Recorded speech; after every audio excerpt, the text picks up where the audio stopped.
ఓ పాట పాడని అవకాశం ఇస్తే తండ్రి గారు ఏ చేయాలో అర్థం కాక అంత కష్టమైన పరిస్థితిలో, అంత దుఃఖంలో, అంత వేదనలో, అంత నష్టంలో నమ్మకమైన దేవుడవైనా నీవే చాలు యేసయ్యా.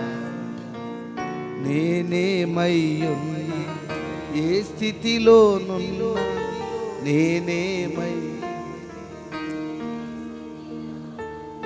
ఇంకే ఆతులైన వారే ఆని చేయ చూసిన మిత్రులే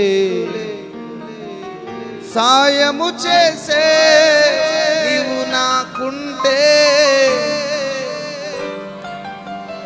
నీవు నాకుంటే చాలు యేసయ్యా చాలు. కష్టకాలమందు గుండె జారిపోయిన గమ్యమే ఎరిగి ఉన్నానయా, నీకేది అసాధ్యము కాదని తెలుసుకున్నానయా. నీవెప్పుడు మేలు చేస్తా, నేనున్న స్థితిలోనే సంతృప్తిని కలిగించు.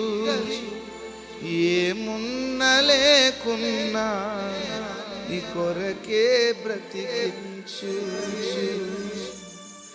మేలైనా కీడైనా నీతోనే యేసయ్యా, చావైనా బ్రతుకైనా నీ కోసమేనయ్యా. ఇలాంటి పాటలు పాడుతూ ఉంటే నేను, మా కుటుంబం, మా సంఘాలు ఆదరించబడాలని పాడుకున్న పాటలు క్రైస్తవ సంఘానికి దీవెనకరంగా ప్రభువు మార్చారు.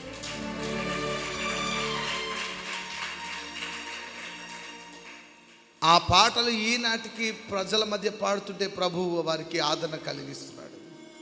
అంత మంచి పాటలు రచించిన దైవజనులు ఏఆర్ స్టీవెన్స్ అన్నయ్య గారిని బట్టి బిగ్గరగా చప్పట్లు కొడుతూ ప్రభుని స్తుతించారు.